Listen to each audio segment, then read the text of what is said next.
किसान साथियों नमस्कार, स्वागत है आप सबका वीडियो में। आशा करता हूँ आप सब लोग बढ़िया होंगे और अपने काम में मस्त होंगे। तो आज मैं आपके सामने आया हूँ एक और नई रोचक जानकारी के साथ। तो इस वीडियो में हम बात करेंगे स्ट्रॉबेरी फार्मिंग के बारे में। जी हाँ साथियों, आपने सही सुना।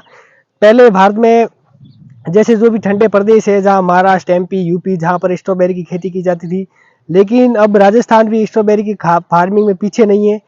हाँ, जी दोस्तों, अभी राजस्थान में आप कोटा, जोधपुर, जैसलमेर जैसे रेतीले प्रदेश में भी आप स्ट्रॉबेरी की खेती कर सकते हैं। हाल फिलहाल में हम आए हैं कोटा के अंदर, कोटा उम्मीदगंज में, जहां पर स्ट्रॉबेरी की खेती बहुत ही बड़े पैमाने पर की जाती है।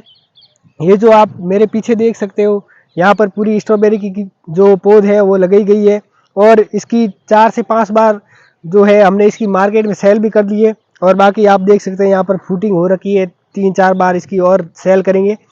मेनली स्ट्रॉबेरी है जो रबी क्रॉप सीजन की फसल होती है। इसे लगाने के लिए रनर्स की आवश्यकता होती है। तो रनर्स आप जो भी, जैसे ये पौध है, इसको आप एक बार लगा लें, उसके बाद में जो कोकोपीट के द्वारा तैयार करके आप जो इसकी जड़ होती है उसमें कोकोपीट के अंदर लगा लें। इसके बाद भी आप नई जो पौध है उसको तैयार कर सकते हैं। तो स्ट्रॉबेरी के लिए आपको 25 से 27 डिग्री टेम्परेचर की ज़रूरत होती है। उसमें ये स्ट्रॉबेरी बहुत ही अच्छी ग्रोथ करती है। और स्ट्रॉबेरी की फार्मिंग के लिए बलुई दोमट मिट्टी है जो बहुत ही अच्छी रहती है।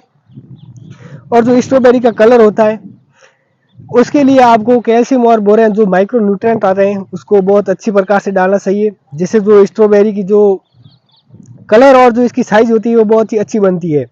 और अगर बात करें यहाँ पर मल्चिंग की, तो यहाँ पर 25 से माइक्रोन की जो मल्च है उसका प्रयोग किया गया है। मल्चिंग से हमें ये बेनिफिट मिलता है कि जैसे ये फ्रूट है, अगर यहाँ मल्चिंग नहीं करें अपन, तो ये फ्रूट मिट्टी में रहने के कारण जो इसके नीचे का जो पोर्शन होता है वो खराब हो जाता है और जो स्ट्रॉबेरी है वो नष्ट हो जाती है, वो किसी काम की नहीं होती। तो इसलिए मल्चिंग हमें काम में लेना है। अगर आपके पास पैसे कम है तो आप जो कचरे की मल्चिंग होती है, जैसे भूसा वगैरह हो गया गेहूं का या फिर चावल का, उस भूसे को भी बिछाकर आप जो स्ट्रॉबेरी की फार्मिंग है वो कर सकते हैं। और मल्चिंग से हमें ये फायदा मिल जाता है कि जो वीड होते हैं वो वीड का हम कंट्रोल कर सकते हैं। जैसे आप देख सकते हैं यहाँ पर मल्चिंग नहीं है तो यहाँ पर वीड है, और यहाँ पर मल्चिंग लगी हुई है तो वो खाली यहाँ पर स्ट्रॉबेरी का पौधा ही है, कोई जो वीड है वो हमें देखने को नहीं मिलते हैं। उसी के साथ साथ में मल्चिंग से जो ह्यूमिडिटी होती है, यानी जो मृदा नमी होती है, उसका संरक्षण होता है, हमें कम पानी की आवश्यकता पड़ती है। और यहाँ पर इरिगेशन की बात करें तो यहाँ पर हमने ड्रिप इरिगेशन सिस्टम को लगाया है, वो इसके अंदर से ही बिछाई गई है, जिसे हम 2 या 3 दिन के अंतराल में इसे पानी छोड़ते रहते हैं। और फर्टिगेशन की बात करें तो जो भी माइक्रो न्यूट्रिएंट्स है वो हम वेंचुरी की सहायता से ड्रिप इरिगेशन सिस्टम में छोड़ देते हैं, जिससे जो है पौधों को न्यूट्रिएंट्स मिल जाते हैं। तो किसान दोस्तों, वैरायटी की बात करें तो वैरायटी हमने विंटर डाउन लगाई है।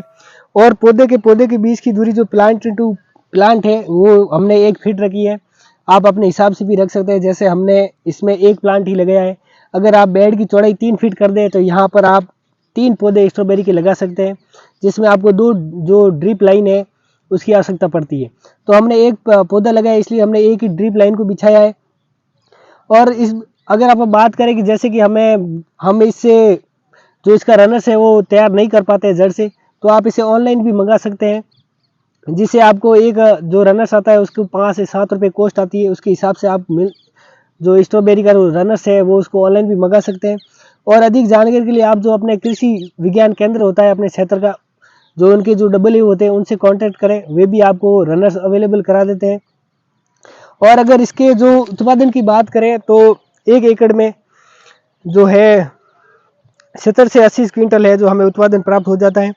और इसके भाव की बात करें तो 200 से 300 रुपये केजी जो हम स्ट्रॉबेरी को मार्केट में सेल कर सकते हैं, जिससे हम 4 से 5 महीने में 7 से 8 लाख रुपए बेनिफिट कमा सकते हैं।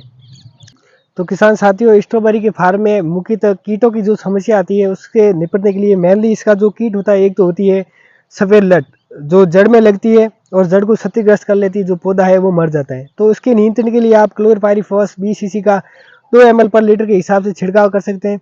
या फिर दूसरी तौर पर देखें तो जो स्ट्रॉबेरी का फल होता है उस पर रस शोषक जो कीट होते हैं वो लग जाते हैं, जिसके कारण जो है इसमें जो सारा रस होता है उसको सूख लेता है और पौधे में छेद कर लेता है, जिसके कारण जो हमें मार्केट वैल्यू अच्छी नहीं मिल पाती है।